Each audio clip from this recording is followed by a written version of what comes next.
عبداللہ گل صاحب، اب امریکہ میں اس ریفرینڈم کے ہونے کی کوئی خاص اہمیت، کیونکہ کینیڈا میں دیکھا، برٹن میں دیکھا،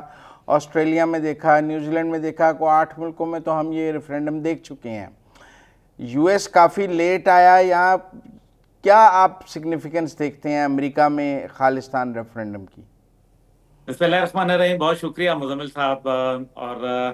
دیکھیے، بات یہ ہے کہ یو ایس کا جو ابھی ریلیشن شپ انڈیا کے ساتھ چل رہا ہے، میرے خیال ہے کہ وہ آپ کو معلوم ہے کہ ان کی کشتی کافی ڈاماڈول ہے،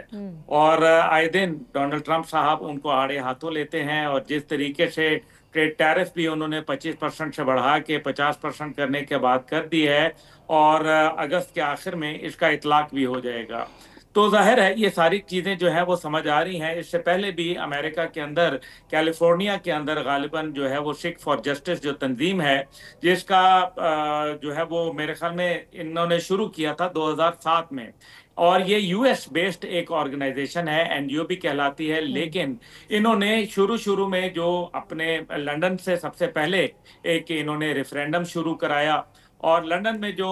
پہلا ریفرینڈم تھا اس کے اندر 2000 سے بھی کم لوگ جو تھے وہ موجود تھے، لیکن اس کے بعد یہ سلسلہ بڑھتا رہا۔ اس کے اندر جو ہے پھر UK کے مختلف شہروں کے اندر ہوا، پھر آہستہ آہستہ یہ سلسلہ جو ہے وہ آسٹریلیا، نیوزی لینڈ، اٹلی، اور خود جو ہے وہ امریکہ میں، کینیڈا کے اندر جو ہے وہ چلتا رہا۔ آسٹریلیا میں تقریباً پھر وہاں 2.25 لاکھ لوگ، 2.25 لاکھ لوگ جو ہے انہوں نے باقاعدہ حصہ لیا، اور اس سے پہلے چند دن پہلے، ایک ہفتہ قبل، ایک بہت بڑی ریلی بھی انہوں نے نکالی، اور گرپتونت سنگھ پنو جو اس کے لیڈر ہیں، جو کہ ایک لائر بھی ہیں، امریکن بیسڈ لائر ہیں، ان کو قتل کرانے کی بھی جو ہے وہ سازش کی گئی، اور قتل کرانے کی سازش کے اندر باقاعدہ امریکہ کے اندر ان کے اوپر مقدمہ قائم ہوا، اور اس میں امت شاہ کا جو ہے نام باقاعدہ لیا گیا عدالت کی جانب سے۔ اب تقریباً پچھلی دفعہ جو ہے 35,000 لوگ جو تھے امریکہ کے اندر اکٹھے ہوئے، لیکن آج جو یہ واشنگٹن ڈی سی کے اندر اس کی بڑی سگنیفیکینس ہے۔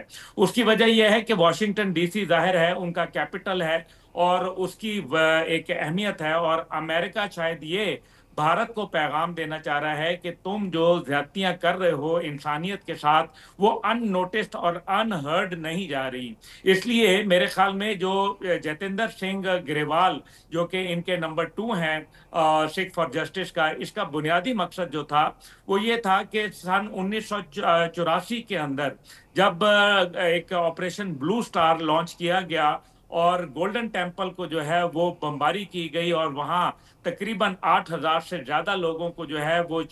مار دیا گیا، اور خاص طور پہ سنت جرنیل سنگھ بھنڈرانوالا جو ان کے لیڈر تھے، ایک انتہائی روحانی جس کو آپ لیڈر کہیں، وہ اس حیثیت میں تھے، ان کو جب وہاں مار دیا گیا، تو اس کے بعد سکھ فار جسٹس جو تھے وہ سامنے، انہوں نے سکھوں نے ایک آواز اٹھانا شروع کر دی۔